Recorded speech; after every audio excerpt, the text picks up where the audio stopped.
प्यारे दोस्तों, आज की कहानी बड़ी ही दर्दनाक और सबक आमोज है। आज की कहानी में सगे खून के घटिया रिश्तों पर से पर्दा हटेगा, जिसने अपने ही घर में डाका डाल दिया और कवारी नेक बेटियां हामला हो गईं और उनको खबर तक न हुई। और जब आप पापी का नाम जानेंगे, तो आप सबको हैरत का झटका लगेगा। लिहाजा गुजारिश यही है कि इस वाक़े को आखिर तक ज़रूर सुनिएगा। एक बुढ़िया औरत थी जिसकी 7 बेटियां थीं और इसका बेटा कोई न था। उसकी बेटियां बहुत ही खूबसूरत थीं। इस बूढ़ी औरत की सातों बेटियां ही बहुत नेक थीं। इस औरत ने अपनी बेटियों को बहुत अच्छी तालीम दिलवाई थी। उनकी जिंदगी में कयामत तब आई जब इस बूढ़ी औरत की बड़ी 4 बेटियां हामला हो गईं। और हैरत की बात तो ये थी कि इन 4 बेटियों को पता ही नहीं था कि उनके साथ ये हरकत किसने की है। और जब इस कहानी का खुलासा खुलेगा कि इन 4 लड़कियों को प्रेग्नेंट करने वाला कौन था, तो आपके पैरों के नीचे से जमीन खिंच जाएगी।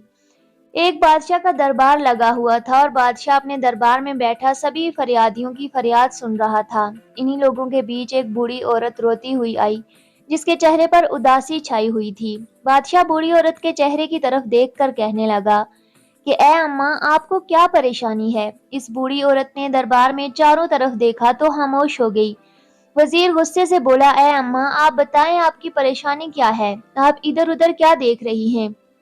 आप परेशानी बताएं ताकि हम इसका हल कर सकें। बूढ़ी औरत बादशाह से रोकर कहने लगी, ए बादशाह सलामत, मेरा जो मसला है मैं वो सबके सामने नहीं बता सकती। मैं सिर्फ आपको अकेले ही बताऊंगी, क्योंकि मैं बेवा औरत हूँ, मेरा कोई बेटा नहीं और मैं अपने साथ बेटियों के साथ अकेली रहती हूँ।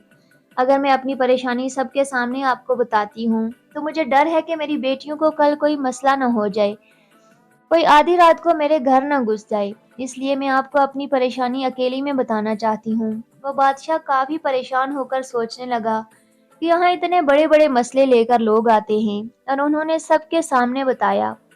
आखिर इस औरत का ऐसा क्या मसला है और ये औरत सबके सामने क्यों नहीं बताना चाहती? बादशाह बोला कि आप अपनी परेशानी मुझे बताएं, ये सारे आदमी मेरे भरोसे के आदमी हैं, आपको कोई भी नुकसान नहीं पहुंचाएगा। वो दुखी बूढ़ी औरत रोकर बोली, नहीं बादशाह सलामत, नहीं, मैं आपको अकेले में वो बात बताऊंगी। तो बादशाह उठ खड़ा होता है और कहता है कि इस औरत को मेरे कमरे में लेकर आओ ताकि ये मुझे अपनी बात बता सके। अब 2 सिपाही इस बूढ़ी को बादशाह के कमरे में ले गए। बूढ़ी औरत जब अंदर आई तो बादशाह इससे कहने लगा, ए अम्मा, अब बताओ कि आपकी क्या परेशानी है? वो बूढ़ी औरत बादशाह के कदमों में गिर गई और जारों की तार रोने लग गई। बादशाह हक्का बक्का रह गया और कहने लगा, ए अम्मा, आप मुझे बताओ कि आखिर बात क्या है? वो मेरा दिल फटा जा रहा है। ऐसी कौन सी बात है जो आपने मुझे अकेले बुलाया? बादशाह कहने लगा, मैं ये हरगिज बर्दाश्त नहीं कर सकता कि मेरी बादशाहत में कोई इतनी दुखी औरत हो और मैं आपका दुख जानकर आपके दुख पर मरहम न रखूं। ऐसा नहीं हो सकता। आप मुझे अपना दुख बताइए। वो बूढ़ी औरत रोकर कहने लगी, ऐ बादशाह सलामत, मैं एक बेवा औरत हूँ। मेरे शोहर की वफात को एक अरसा गुजर चुका है और मेरा कोई बेटा नहीं। मेरे साथ मेरी बेटियां हैं। लोगों के अमीर घरों में जाकर बर्तन धोती हूँ, कपड़े धोती हूँ और उनके घरों में काम करती हूँ। और इन अमीर घरों से जो बचा कुचा खाना मिलता है, जो मुझे मेहनत मजदूरी के पैसे मिलते हैं, उसी से मैं अपना घर चलाती हूँ और इसी से अपना घर चलाकर अल्लाह ताला का शुक्र अदा करती हूँ। मैंने कभी किसी से कोई शिकवा नहीं किया। मैं ऐसे गुर्बत की जिंदगी जी रही हूँ कि मेरी 7 बेटियां हैं, पर्देदार हैं। वो कभी भी घर से बाहर नहीं जाती और नमाज की पाबंद हैं, हमेशा अपने सरों पर दुपट्टा रखती हैं। मेरी जिंदगी ऐसे ही चल रही थी। एक मर्तबा मेरी बड़ी बेटी की तबीयत बहुत खराब हो गई। मैं अपनी बड़ी बेटी को डॉक्टर के पास ले गई। डॉक्टर कहने लगा, तुम्हारी बेटी उम्मीद से है, तुम्हारी बेटी हामला है। ये बात सुनकर मेरे पैरों से जमीन ही न रही। मेरी बेटी की तो शादी भी नहीं हुई थी, तो ये हामला कैसे हो गई? जब मैं अपनी बेटी को घर लेकर आई तो उसे मारने पीटने लगी। बताओ किसके साथ तुमने मुंह काला किया है और ये बच्चा किसका है? जब मैंने अपनी बेटी को काफी मारा तो मेरी बेटी रोने लगी, तड़पने लगी और चिल्लाने लगी, मेरे आगे हाथ जोड़ने लगी। मैं नहीं जानती ये बच्चा किसका है। ऐ मेरी प्यारी अम्मा, मुझ पर यकीन करो, मैंने कभी किसी के साथ बदकारी नहीं की। मैं कभी घर से अकेली बाहर नहीं गई। मैंने कभी किसी के साथ आंख नहीं मिलाई। मेरी प्यारी अम्मा, मुझे नहीं पता ये बच्चा मेरे पेट में कैसे आया। इस बूढ़ी औरत ने अपनी बेटी पर यकीन कर लिया और कहती है, बादशाह सलामत, मैंने इस बेटी को पैदा किया था, मुझे पता चल चुका था कि मेरी बेटी झूठ नहीं बोल रही। और इसके कुछ दिनों बाद तो मुझे पक्का यकीन हो गया कि मेरी बेटी झूठ नहीं कह रही। वो बूढ़ी औरत बादशाह को वाकया सुनाते हुए रोने लगी कि ऐ बादशाह सलामत, हमने इस बात पर सब्र कर लिया, फिर मेरी बड़ी बेटी ने तो 9 माह बाद एक बेटे को जन्म दिया और हमने मारे मजबूरी के इस बच्चे की परवरिश शुरू कर दी। इसके 2-3 माह बाद मेरी छोटी बेटी हामला हो गई। जब मैंने उसको डॉक्टर के पास लेकर चेकअप करवाया तो डॉक्टर ने कहा कि आपकी ये बेटी भी हामिला है। और डॉक्टर की ये बात सुनकर मेरे दिल को दूसरा झटका लगा। मैं सोचने लगी कि मेरी बेटियों के साथ ये सब कौन कर रहा है। हमारे घर पे तो कोई नहीं आता और मेरी बेटियां बाहर भी नहीं जाती, और मैंने ये सारा मामला अपने रब पर छोड़ दिया। ऐ अल्लाह, मुझे इस बात का पता चल जाए मेरी बेटियों के साथ ये गंदी हरकत कौन कर रहा है। मेरी दूसरी बेटी ने भी एक बच्चे को पैदा किया। इसके बाद मेरी तीसरी बेटी हामिला हो गई और फिर मेरी चौथी बेटी जो 14 साल की थी हामिला हो गई। मैं तो लूट गई, बर्बाद हो गई। मुझे तो कुछ नहीं पता चल रहा था मेरे घर पर क्या हो रहा है। इस दुखिया माँ का ये वाकया सुनकर बादशाह हक्का बक्का हो गया। ये कैसा वाकया सुना रही है। बूढ़ी औरत अपनी कहानी सुनाकर बादशाह के पांव पकड़ लेती है। ऐ बादशाह सलामत, मुझे इंसाफ चाहिए। मुझे पता करना है मेरी बेटियों के साथ ये गलत हरकत कौन कर रहा है। ऐ बादशाह सलामत, मेरी बेटियों के मुजरम को आप पकड़े। मैंने बहुत ढूंढने की कोशिश की, मुझे जरा पता नहीं चला कि वो इंसान कब आता है और कब चला जाता है। हमारी जिंदगी उसने बर्बाद कर दी। बादशाह सलामत पूरी कहानी सुनकर कहने लगा, ऐ अम्मा, तुम अब आ रही हो जब तुम्हारी चौथी बेटी के साथ ये हरकत हुई, तो तुमने तब आना चाहिए था जब तुम्हारी पहली बेटी के साथ गलत हरकत हुई थी। अगर तुम उस वक्त की बात बताती तो तुम्हारी बाकी 3 बेटियों के साथ ये सब न होता। मगर जो तुम जैसे गरीब लोग होते हैं, वो लोगों की बदनामियों से डर कर ये जहर पी लेते हैं और फिर वही जहर तुम्हारे अंदर कटता रहता है। और जब बात तुम्हारी बर्दाश्त से बाहर हो जाती है, फिर तुम लोग आकर बताते हो कि ये मसला हो गया है। और अम्मा, तुम लोगों में से जो हो अब आई हो, वो बूढ़ी औरत अपनी गलती तस्लीम करती है कि मुझे पहले आना चाहिए था, लेकिन मैं अब आ चुकी हूँ। जो कुछ हो गया सो हो गया, लेकिन अब मेरी बेटियों के मुजरिम का पता लगना चाहिए। वो कौन है? बादशाह सलामत बहुत ही नेक दिल मेहरबान थे। कहने लगे कि ऐ अम्मा, अब तुम घर जाओ। अब ये परेशानी तुम्हारी नहीं, अब ये परेशानी मेरी है और मुझसे बर्दाश्त नहीं होता मेरी सल्तनत में कोई औरत इतनी दुखी हो, कोई दरिंदा गरीब औरत पे जुल्म कर रहा हो और मैं चैन की नींद सो लूं। मेरे बादशाह होने पर लानत है, इसलिए अपने घर जाइए।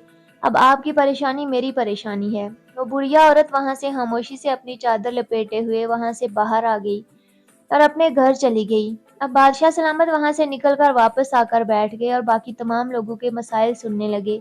लेकिन बादशाह का ध्यान इसी औरत की तरफ था कि इस औरत को इंसाफ मिलना चाहिए। बादशाह लोगों के मसाइल सुनकर जब फ्री हुआ तो अपने कमरे में वजीर को बुलाने लगा। वजीर जब बादशाह के चेहरे पर आई परेशानी देखने लगा तो पूछता है कि ऐसी कौन सी बात बताकर गई है वो बुढ़िया औरत जिसकी वजह से आप इतने परेशान हो गए हैं। बादशाह कहने लगा, मेरी सल्तनत में ऐसे ऐसे लोग हैं जो इतना बड़ा गुनाह करते हैं और ये भी नहीं सोचते कि इनका गुनाह जब हमारे सामने खुल गया तो हम इसको सख्त सजा देंगे। वजीर भी परेशान होकर बोला, ऐ बादशाह सलामत, बता दीजिए क्या मामला है। फिर बादशाह सलामत इस वजीर को सारा वाकया सुनाते हैं और कहता है, कोई दरिंदा है जो इस औरत के घर पे दीमक की तरह लग गया है और इस दरिंदे शख्स का इतना मन भर चुका है कि इस बेवा औरत की 4 बेटियों को इस दरिंदा ने हमला कर दिया और इस बूढ़ी औरत की तीनों बेटियों को बच्चे पैदा हो चुके हैं और छोटी बेटी उसकी हामिला है। इस बूढ़ी औरत की बाकी बेटियों की इज्जत को भी खतरा है।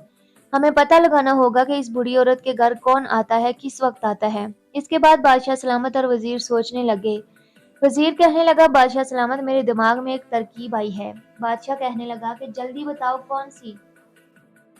वजीर कहता है कि आप बादशाह सलामत, दीवारों के भी कान होते हैं, इसलिए मैं आपके कान में ये बताऊंगा। वजीर बादशाह सलामत के कान में कुछ कह देता है, यानी कोई तरकीब बताता है जो बादशाह सलामत को भी बहुत पसंद आ जाती है। बाद वो वजीर एक बकरी लेकर इस बूढ़ी औरत के घर पे चला जाता है। रात के तकरीबन 9 बज रहे थे। वजीर इस बूढ़ी औरत के घर चला गया। बूढ़ी औरत वजीर को देखकर कहती है, वजीर, आप इस वक्त मेरे घर पर क्या कर रहे हो? वजीर बोला, है बुढ़िया औरत, जो परेशानी आप बादशाह सलामत को बता कर आई हैं, इस बात से बादशाह सलामत बहुत परेशान हैं। बुढ़िया औरत बोली, आपके हाथ में ये जो बकरी है, अब इसका क्या करोगे?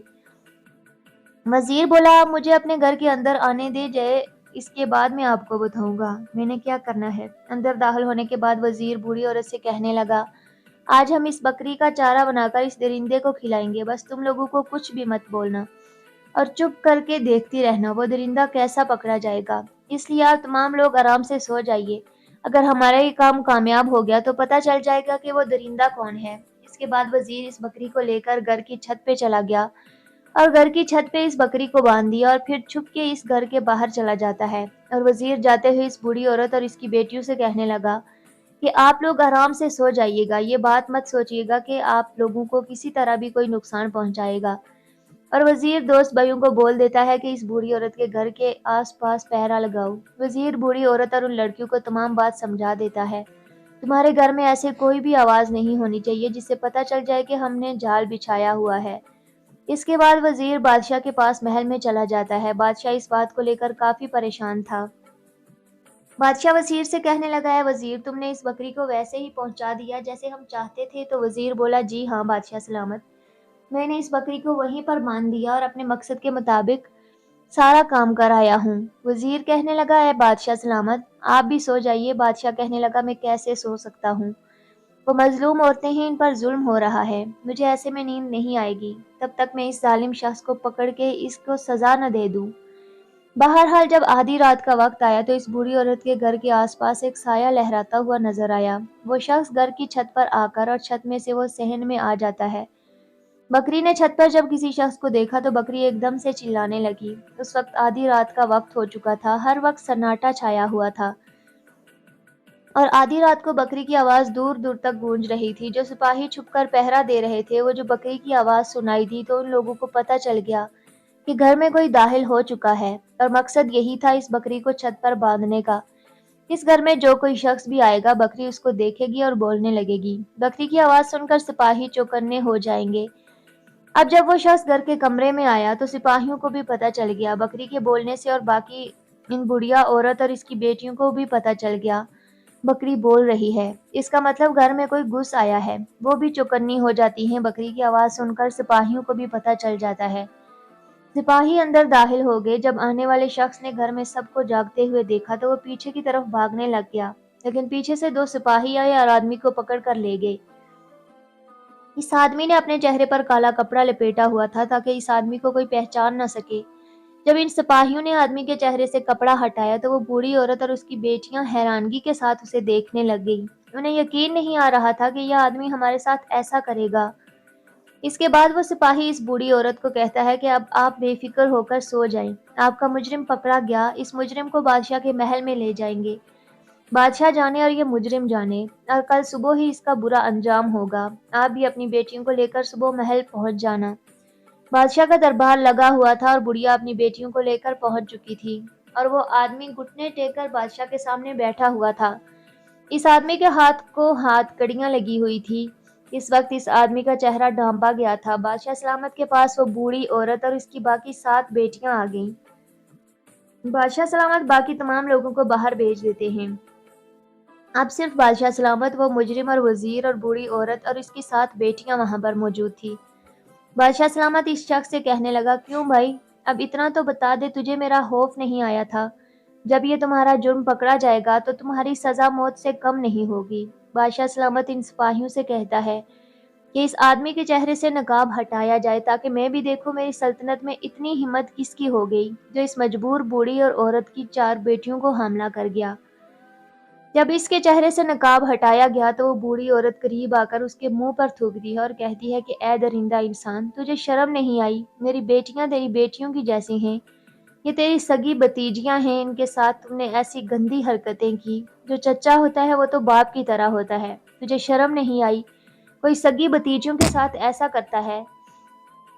بتیجی کیا بیٹی کیا، یہ تو نے کیا جرم کر دیا؟ بوڑھی عورت اپنے دیور کے چہرے پر تھپڑ مارتی گئی اور بادشاہ غصے سے کہتا ہے، اگر کوئی غیر ہوتا تو ہم سمجھتے تم تو سگے چچا ہو، باپ کی طرح ہو، تمہیں شرم نہیں آئی؟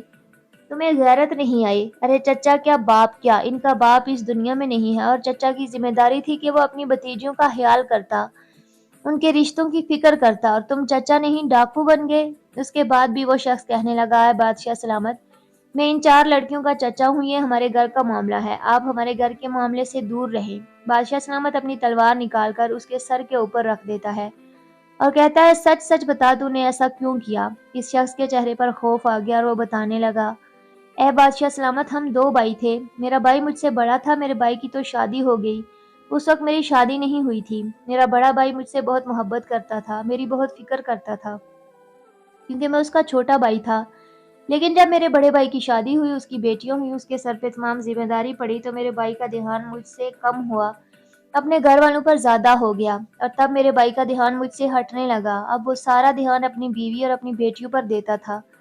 میرے دل میں میرے بھائی کے لیے نفرت پیدا ہوگی، میرا بھائی ایسا کیوں کرتا ہے؟ اور بھائی سے نفرت کرنے کے نتیجے میں میں اپنی آپ اور اپنی بھتیجیوں سے بھی نفرت کرنے لگا۔ اس کے بعد میرا بھائی وفات پا گیا۔ جب میرے بھائی کی بیٹی بڑی جوان ہوئی تو بہت ہی خوبصورت تھی اور میرا دل اس پر آنے لگا۔ میری نیت جب خراب ہونے لگی تو میں نے اپنی بھابھی سے کہا، آپ اپنی بڑی بیٹی کی شادی کر دیں، لیکن بھابھی نے میری بات نہ سنی۔ میرے بھتیجے جوان تھے، ان کی شادی نہیں ہو رہی تھی، خوبصورت بھی تھی۔ جب میں اپنی بھتیجیوں کو دیکھتا تھا تو میرے دل میں گندگی پیدا ہو جاتی تھی، میرا دل مجھے مجبور کرتا تھا، میری خوبصورت بھتیجیاں ہیں، یہ باہر جائیں گی، ان کی شادیاں ہوں گی، کیوں نہ میں ہی خود ان کے ساتھ یہ غلط حرکت کر لوں۔ اس کے بعد میرے دل میں شیطان پیدا ہو گیا اور میں ایک حکیم کے پاس گیا اور اسے کہا کہ مجھے کوئی ایسی جڑی بوٹی دو جس سے سونگنے کے بعد تمام لوگ سو جائیں اور سو جانے کے بعد کوئی بھی حرکت نہ کر سکے۔ بس اس طرح ہی تب سے وہ جڑی بوٹی لے کر گھر کی چھت کی طرف سے صحن میں آ جاتا اور بھابھی اور اس کی بیٹیوں کو وہ جڑی بوٹی سنگھا دیتا۔ ان کو سونگنے سے وہ 4-5 گھنٹوں کے لیے بے ہوش ہو جاتی تھی اور جس کے ساتھ میں نے بدکاری کرنی ہوتی تھی اس کے ساتھ بدکاری کر لیتا اور پھر اس کو اسی حالت میں چھوڑ دیتا تھا، جب اس کو پتہ ہی نہ چلے اس کو ویسے کپڑے پہنا دیتا اور پھر میں گھر واپس آ جاتا۔ اور جب میری بھتیجیاں صبح اٹھتی تھی تو ان کو معلوم بھی نہیں ہوتا تھا کہ ان کے ساتھ کیا ہوا، اور یہی کام میں کئی سالوں سے کر رہا تھا۔ لیکن اگر اس وقت چھت پہ بکری کو دیکھ کر سمجھ جاتا یہ بکری مجھے چارہ بنانے کے لیے باندھی گئی ہے تو میں واپس چلا جاتا۔ میں نے سوچا کہ میری بھابھی نے دودھ لینے کے لیے یہ بکری خریدی اور چھت پر باندھ رکھی ہے، میں نے اس وقت بکری کی طرف دھیان ہی نہ دیا، میرا دھیان تو بدکاری کی طرف تھا۔ اس کے بعد جب وہ شخص اپنا سارا گناہ مان لیتا ہے، اپنا جرم تسلیم کر لیتا ہے، تو بادشاہ سلامت وزیر کو اشارہ کرتا ہے۔ وزیر اپنی تلوار نکال کر اس شخص کا سر اس کے دھڑ سے الگ کر دیتا ہے، جس کے بعد اس کا جسم تھوڑی دیر کے لیے تڑپتا ہے اور پھر سزا کے طور پر ٹھنڈا پڑ جاتا ہے۔ اس طرح اس درندے شخص کو، اس ظالم چچا کو سزا مل گئی۔ پھر بادشاہ سلامت اس بوڑھی عورت کی طرف دیکھ کر کہتا ہے، اماں، اگر آپ مجھے پہلے بتا دیتی تو آپ کی باقی 3 بیٹیوں کو یہ دکھ نہ جھیلنا پڑتا، لیکن میرا آپ سے وعدہ ہے کہ آپ کی ان 4 بیٹیوں کو وہ خوشیوں میں دلواؤں گا جن کی یہ حقدار ہیں۔ پھر بادشاہ سلامت نے اپنے سپاہیوں میں سے 4 سپاہی جو بہت سمجھدار سلجھے ہوئے ہوتے ہیں، ان 4 سپاہیوں سے ان 4 لڑکیوں کی شادی کروا دیتا ہے اور بہت سارا مال و دولت پیسہ بھی ساتھ دیتا ہے۔ اس کے بعد وہ بوڑھی عورت رو کر بادشاہ کا شکریہ ادا کرتی ہے۔ بادشاہ سلامت کہتا ہے، اب آپ بے فکر ہو جائیں، جب آپ کی باقی 3 بیٹیاں جوان ہو جائیں گی تو آپ مجھے بتا دیجئے گا، ان کے لیے بھی کوئی اچھے سے لڑکے دیکھ کر ان کا رشتہ کروا دوں گا۔ یہ تھی ایک انصاف پسند بادشاہ کی کہانی اور ایسے درندے چچا کی کہانی جو چچا باپ کی طرح ہوتا ہے، جو کہ بالکل باپ کا برعکس ہوتا ہے۔ اس کہانی سے ایک سبق بھی سیکھنے کو ملتا ہے کہ اگر کسی پر کسی طرح کا بھی کوئی جرم ہو رہا ہو، مظلوم ہو، تو اس کو اپنے حق کے لیے آواز اٹھانی چاہیے۔ اگر وہ شخص کمزور رہے گا اور باقی دنیا والوں کے ڈر سے خاموش رہے گا تو دنیا اس کو نوچ نوچ کر کھا جائے گی۔ ناظرین، اس ویڈیو کو آگے بھی ضرور شیئر کر دیں اور ہمارے اس چینل پر سبق آموز کہانیاں اپلوڈ کی جاتی ہیں۔ مزید ایسی ہی ویڈیوز دیکھنے کے لیے ہمارے چینل کو سبسکرائب کر کے ہماری فیملی کا حصہ بننا مت بھولیے گا۔